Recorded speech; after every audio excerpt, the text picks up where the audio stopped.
Friends, ಎಲ್ಲರೂ ಹೇಗಿದ್ದೀರಾ? ನಾನು ತುಂಬಾ ಚೆನ್ನಾಗಿದ್ದೀನಿ. ಯಾರೆಲ್ಲ ನನ್ನ ವಿಡಿಯೋ ಫಸ್ಟ್ ಟೈಮ್ ನೋಡ್ತಾ ಇದ್ದೀರೋ ಪ್ಲೀಸ್ ಸಬ್ಸ್ಕ್ರೈಬ್ ಮಾಡ್ಕೊಂಡು ನೋಡಿ. ಪಕ್ಕದಲ್ಲಿರೋ ಬೆಲ್ಲೈಕನ್ ಪ್ರೆಸ್ ಮಾಡಿ. ನಾನು ಮಾಡೋ ಪ್ರತಿ ವಿಡಿಯೋ ನೋಟಿಫಿಕೇಷನ್ ನಿಮಗೆ ಬರುತ್ತೆ. ಇವತ್ತು ನನ್ನ ಫ್ರೆಂಡ್ ಮನೆಗೆ ಬಂದಿದ್ದೆ. ಅವರು ಉತ್ತರ ಕರ್ನಾಟಕದವರು. ತುಂಬಾ ಚೆನ್ನಾಗಿ ಮಾಡ್ತಾರೆ ರೊಟ್ಟಿ, ಜೋಳದ ರೊಟ್ಟಿ ಆಗಲಿ ಮತ್ತು ಚಪಾತಿ ಆಗಲಿ ತುಂಬಾ ಚೆನ್ನಾಗಿ ಮಾಡ್ತಾರೆ. ಇಲ್ಲಿ ನೋಡಿ ಜೋಳದ ರೊಟ್ಟಿ ಮಾಡ್ತಾಯಿದ್ದಾರೆ. ಎಷ್ಟು ಚೆನ್ನಾಗಿ ಬಂದಿತ್ತು ಅಂದರೆ ನಾನು ಯಾವತ್ತೂ ಮಾಡಿರಲಿಲ್ಲ, ನೋಡಿದ್ದಿಲ್ಲ. ಇವತ್ತು ಎರಡೂ ಆಯಿತು ನನಗೆ. ಇದನ್ನು ನಾನೇ ಮಾಡ್ತಾ ಇರೋದು. ಹೇಳ್ಕೊಟ್ಲು ನನ್ನ ಫ್ರೆಂಡೇ ಹೇಗೆ ಮಾಡೋದು ಅಂತ. ಅದನ್ನೇ ನಾನು ಟ್ರೈ ಮಾಡ್ತಾಯಿದ್ದೆ. ಏನೂ ಇಲ್ಲ ಫ್ರೆಂಡ್ಸ್, ಆಯಿಲ್ ಹಾಕಬಾರ್ದಂತೆ ರೊಟ್ಟಿಗೆ. ಒಂದು ಬಟ್ಲಲ್ಲಿ ನೀರು ತೊಗೊಂಡು ಕಾಟನ್ ಬಟ್ಟೆ ತೊಗೊಂಡು ಮೇಲೆ ಮಾತ್ರ ಒಂದು ಸೈಡ್ ಮಾತ್ರ ಪ್ರೆಸ್ ಮಾಡಬೇಕಂತೆ. ಮತ್ತು ಅದನ್ನು ಸುಡೋದಷ್ಟೇ. ಎಷ್ಟು ಚೆನ್ನಾಗಿ ಸಾಫ್ಟಾಗಿ ಬಂದಿತ್ತು ಅಂದರೆ ತುಂಬ ಸಾಫ್ಟಾಗಿ ಬಂತು. ಇಲ್ಲಿ ಒಂದು 10-15 ಮಾಡಿದ್ಲು ಅವಳು. ಯಾರಿಗೋ ಅವರು ಬಿಸ್ನೆಸ್ ಮಾಡ್ತಾಯಿದ್ದಾರೆ. ಹೋಮ್ ಮೇಡ್ ಚಪಾತಿ ಆಗಲಿ ಮತ್ತು ರೊಟ್ಟಿ ಆಗಲಿ, ಎಣ್ಗಾಯಿ ಪಲ್ಯ, ಏನೇನೋ ಚಟ್ನಿ ಪುಡಿ ಬರುತ್ತಲ್ಲ ಉತ್ತರ ಕರ್ನಾಟಕದ್ದು, ಅದನ್ನೆಲ್ಲ ಪ್ಯಾಕ್ ಮಾಡ್ತಾಯಿದ್ಲು. ಅದನ್ನೇ ತೋರಿಸ್ತಾ ಇದ್ದೆ ವಿಡಿಯೋದಲ್ಲಿ. ನೋಡಿರಿ, 10 ಚಪಾತಿ ಆರ್ಡ್ರ್ ಬಂದಿತ್ತು. ಚಪಾತಿನೂ ಹಾಗೂ ಜೋಳದ ರೊಟ್ಟಿ. ಇದು ಜೋಳದ ರೊಟ್ಟಿ ಹಂಗೆ ನೀಟಾಗಿ ಪ್ಯಾಕ್ ಮಾಡ್ತಾಯಿದ್ರು. ಒಂದು ಬಂದು 15 ರೂಪಾಯಿ ಫ್ರೆಂಡ್ಸ್. ತುಂಬಾ ಚೆನ್ನಾಗಿ ಮಾಡ್ತಾಳೆ. ತುಂಬ ಪೇಷನ್ಸ್ ಇದೆ ಇದರಲ್ಲಿ ಮಾಡಬೇಕಂದ್ರೆ. ಯಾಕಂದರೆ ಕೈ ನೋವು ಬರುತ್ತೆ. ಸುಮ್ಮನೆ ಸಾಮಾನ್ಯದ ಮಾತಲ್ಲ. ಇಲ್ಲಿ ನಾನು ನೋಡಿದಾಗೆ ಗೊತ್ತಾಗಿದ್ದು. ತಿನ್ನೋಕೆ ಗೊತ್ತಾಗಲ್ಲ ಕಷ್ಟ ಏನು ಅಂತ, ಆದರೆ ಮಾಡಿದಾಗೆ ಅಲ್ವಾ ಗೊತ್ತಾಗೋದು. ಪಾಪ ಅವಳು ಮಾಡ್ತಾಯಿದ್ದಾಗ ಸಖತ್ ಬೇಜಾರಾಯಿತು. ಯಪ್ಪ 15 ರೂಪಾಯಿ ಅಂತ, 15 ರೂಪಾಯೋ, ನಾವು ಇಷ್ಟು ರೇಟಾ ಅಂತ ಮಾತಾಡ್ತೀವಿ. ತಗೊಳ್ಳೋರು ಎಕ್ಸಾಂಪಲ್ ಹೇಳ್ತಾ ಇದ್ದೀನಿ. ಆದರೆ ಮಾಡೋರಿಗೆ ತುಂಬ ಕಷ್ಟ ಇದೆ. ಯಾಕಂದರೆ ಕೈ ನೋವು ಬರುತ್ತೆ ಫ್ರೆಂಡ್ಸ್. ಯಾಕಂದರೆ ಚಪಾತಿ ಆಗಲಿ ರೊಟ್ಟಿ ಆಗಲಿ, ರೊಟ್ಟಿ ತಟ್ಟೋದು, ಚಪಾತಿ ತೀಡೋದು ಎರಡೂ ಕಷ್ಟ ಅಂದ್ಕೊಳ್ರಿ. ಅದೇನು ಈಸಿ ಏನು ಮಾತೇನಿಲ್ಲ. ಆದರೂ ಅವ್ರು ಏನೋ ಒಂದು ಮಾಡೋಣ, ಹೆಣ್ಮಕ್ಳಾಗಿ ಮನೇಲಿ ಕೂತ್ಕೋಬಾರ್ದು, ಏನೋ ಒಂದು ಮಾಡಬೇಕು ಅಂದ್ಬಿಟ್ಟು ನಮ್ಮ ಫ್ರೆಂಡ್ ಮಾಡ್ತಾಯಿದ್ದಾಳೆ. ನಿಜವಾಗ್ಲೂ ಖುಷಿ ಆಗುತ್ತೆ. ಅವಳು ಏನೋ ಒಂದು ಸಾಧನೆ ಮಾಡ್ತಾಯಿದ್ದಾಳಲ್ಲ ಅಂತ. ಇದು ಆಲ್ರೆಡಿ ಪಾರ್ಸಲ್ ರೆಡಿ ಆಗ್ತದೆ. ಅವರು 7 ಗಂಟೆಗೇನೋ ಬರ್ತೀನಿ ಅಂತ ಹೇಳಿದ್ರಂತೆ. 1-2 ಅವರ್ ಮುಂಚೆ ಆರ್ಡ್ರ್ ಕೊಡ್ತಾರೆ ಅವರು. ಮತ್ತು ಆರ್ಡ್ರ್ ಕೊಟ್ಟ ತಕ್ಷಣ ಇವಳು ರೆಡಿ ಮಾಡಿಕೊಂಡ್ಳು. ಎಲ್ಲ ರೆಡಿ ಮಾಡ್ತಾಯಿದ್ಲು. ಎಷ್ಟು ನೀಟಾಗಿ ಪ್ಯಾಕ್ ಮಾಡಿದ್ಲು ಅಂದರೆ ಸಿಲ್ವರ್ ಪೇಪರಲ್ಲಿ. ಯಾಕಂದರೆ ಅದು ಬಿಸಿ ಬಿಸಿ ಹಾಗೆ ಇರುತ್ತದು. ಇವತ್ತು ಅವರು ಏನು ಬರೀ ಚಟ್ನಿ ಪುಡಿ ಆಗಲಿ ಪಲ್ಯ ಆಗಲಿ ಕೇಳಿಲ್ವಂತೆ. ಬರೀ ರೊಟ್ಟಿ ಚಪಾತಿ ಅಷ್ಟೇ ಅಂತ ಕೇಳಿದ್ದು. ಅದರಿಂದ ಇವೆರಡು ಮಾತ್ರ ಮಾಡಿದ್ದಾಳೆ. ಬೆಳಿಗ್ಗೆನೂ ಆರ್ಡ್ರ್ ಇತ್ತಂತೆ, ಚಪಾತಿನೂ ಮತ್ತು ರೊಟ್ಟಿ ಅದನ್ನು ಕೊಟ್ಟಿದ್ದಾಳೆ. ಮತ್ತು ಈಗ ಸಂಜೆಗೆ ಆರ್ಡ್ರ್ ಬಂತು ಅಂದ್ಬಿಟ್ಟು ಸಂಜೆಗೂ ಮಾಡ್ತಾಯಿದ್ಲು. ನೋಡಿ, ಇದು ಚಪಾತಿ ಅನಿಸುತ್ತೆ. ಹೌದು, ಇದು ಚಪಾತಿ. ಇದನ್ನು ಅಷ್ಟೇ ಕೌಂಟ್ ಮಾಡಿ ಎಲ್ಲ 10 ಚಪಾತಿ ಇರಬೇಕಲ್ವ, ನೀಟಾಗಿ ಪ್ಯಾಕ್ ಮಾಡಿ ಎಲ್ಲ ರೆಡಿ ಮಾಡ್ಕೊತಾ ಇದ್ಲು. ಆದ್ರೆ ಮೇಡಮ್ ಏನು ಗೊತ್ತಾ ಫ್ರೆಂಡ್ಸ್, ಹೆಣ್ಮಕ್ಳಾಗಲಿ ಗಂಡ್ಮಕ್ಳಾಗಲಿ ಕಷ್ಟ ಬೀಳಬೇಕಷ್ಟೆ. ಸುಖವಾಗಿ ಯಾವುದೂ ಬರಲ್ಲ. ಸುಲಭವಾಗಿ ಬಂದಿರೋದು ಸುಲಭವಾಗಿ ಹೊರ್ಟೋಗುತ್ತೆ ಅಷ್ಟೇ. ಆದರೂ ನಮ್ಮ ಫ್ರೆಂಡ್ ಇಷ್ಟು ಕಷ್ಟ ಬೀಳ್ತಿದ್ದಾಳಲ್ಲ, ಅದೇ ಖುಷಿಯಾಗೋದು. ಅವ್ರದ್ದು ಒಂದು ಚಾನಲ್ ಇದೆ ಫ್ರೆಂಡ್ಸ್, ಶ್ರಾವ್ಯ ಆಯ್ಕೆ ಅಂತ. ಆ ಚಾನಲ್ ಲಿಂಕ್ ಕೊಡ್ತೀನಿ, ಸಬ್ಸ್ಕ್ರೈಬ್ ಮಾಡ್ಕೊಳ್ರಿ ಯಾರನ್ನ ನೋಡ್ತಾ ಇದ್ದರೆ. ಹಂಗೆ ಮನೆಗೆ ಬಂದ ತಕ್ಷಣ ನಮ್ಮ ಮನೆಯವರು ಕರ್ಬೂಜ ಜ್ಯೂಸ್ ಬೇಕು ಅಂದರು. ಊಟ ಮಾಡೋ ಟೈಮಲ್ಲಿ ಕರ್ಬೂಜ ಜ್ಯೂಸ್ ಅಂದರೆ, ಇಲ್ಲ ನನಗೆ ಬೇಕು, ನನಗೆ ನೀರು ಕುಡಿಯೋಕ್ಕಿಂತ ಈ ಥರ ಜ್ಯೂಸ್ ಮಾಡಿಕೊಡು ಅಂತ ಹೇಳಿದ್ರು. ಸರಿ ಅಂತ ಕರ್ಬೂಜ ತರಿಸಿದ್ದೆ ನಾನು. ನೋಡಿರಿ, ಇದನ್ನು ಫಸ್ಟು ಕಟ್ ಮಾಡಿಬಿಟ್ಟು ಒಳಗಡೆ ಇರೋ ಬೀಜ ಎಲ್ಲ ತೆಗೆದುಬಿಡ್ಬೇಕು. ಆ ಬೀಜನೂ ಅಷ್ಟೇ ಫ್ರೆಂಡ್ಸ್, ಬಿಸಿಲಿಗೆ ಹಾಕಿ ತಿಂದರೆ ಚೆನ್ನಾಗಿರುತ್ತೆ.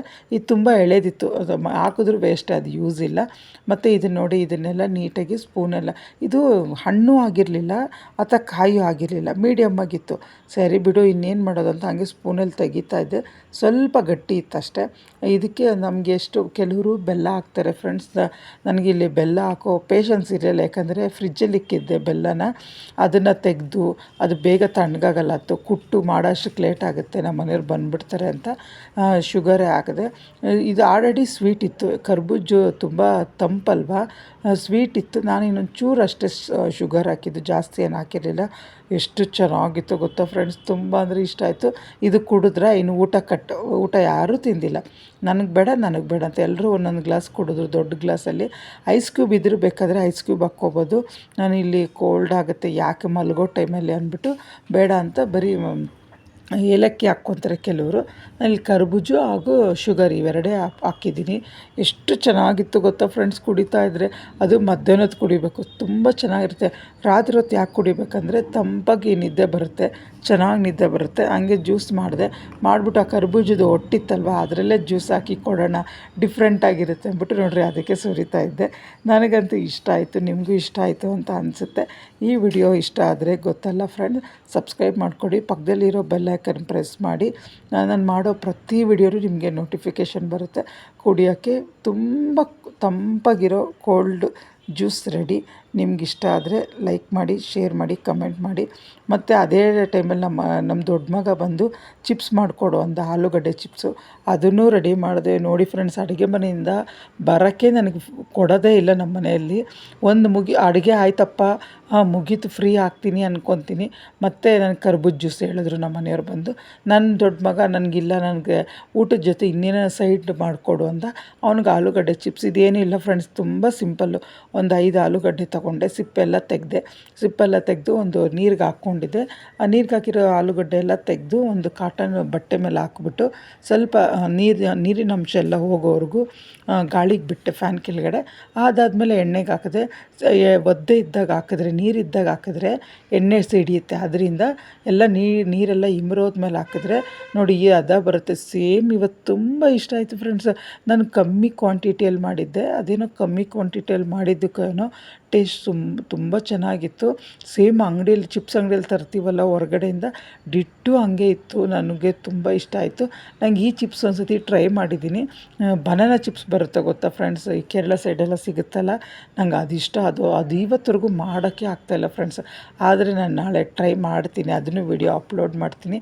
ಈ ವಿಡಿಯೋ ಇಷ್ಟ ಆದರೆ ನಿಮಗೆ ಪ್ಲೀಸ್ ಸಬ್ಸ್ಕ್ರೈಬ್ ಮಾಡ್ಕೊಂಡು, ಲೈಕ್ ಮಾಡಿ, ಶೇರ್ ಮಾಡಿ, ಕಮೆಂಟ್ ಮಾಡಿ. ನೋಡಿರಿ ಇದನ್ನೆಲ್ಲ ತೆಗೆದುಬಿಡ್ತಾ ಇದ್ದೀನಿ ನಾನು ಫುಲ್ಲು. ಅಂದರೆ ಟಿಶ್ಯೂ ಪೇಪರ್ ಮೇಲೆ ಯಾಕೆ ಹಾಕ್ಬೇಕಪ್ಪ ಅಂದರೆ ಆ ಎಣ್ಣೆ ಎಲ್ಲ ಎಳ್ಕೊಂಬಿಡುತ್ತೆ, ಇಲ್ಲಾಂದರೆ ತಿನ್ನೋಕ್ಕಾಗಲ್ಲ ಫ್ರೆಂಡ್ಸ್. ಬರೀ ಒಂಥರ ಎಣ್ಣೆ ಇರುತ್ತೆ, ಒಂಥರ ಬಾಯಲ್ಲಿ ಇಡೋಕ್ಕಾಗಲ್ಲ.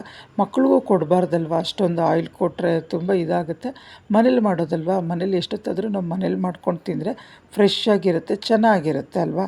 ಅದರಿಂದ ಮನೇಲೇ ಮಾಡ್ಕೊತೀನಿ. ಮತ್ತು ಇನ್ನೊಂದು ಸ್ವಲ್ಪ ಇತ್ತು, ಅದನ್ನು ಸ್ವಲ್ಪ ಹಾಕ್ಬಿಟ್ಟು ಅದನ್ನು 4 ಆಲೂಗಡ್ಡೆ ತೊಗೊಂಡಿದ್ನಲ್ವ, ಅದರಿಂದ 2 ಆಲೂಗಡ್ಡೆ, ಅದಕ್ಕೆ 2 ಆಲೂಗಡ್ಡೆ ಇದನ್ನು ಮಾಡಿದೆ. ಈ ವಿಡಿಯೋ ನೋಡಿದ್ದಕ್ಕೆ ಥ್ಯಾಂಕ್ ಯು ಸೋ ಮಚ್.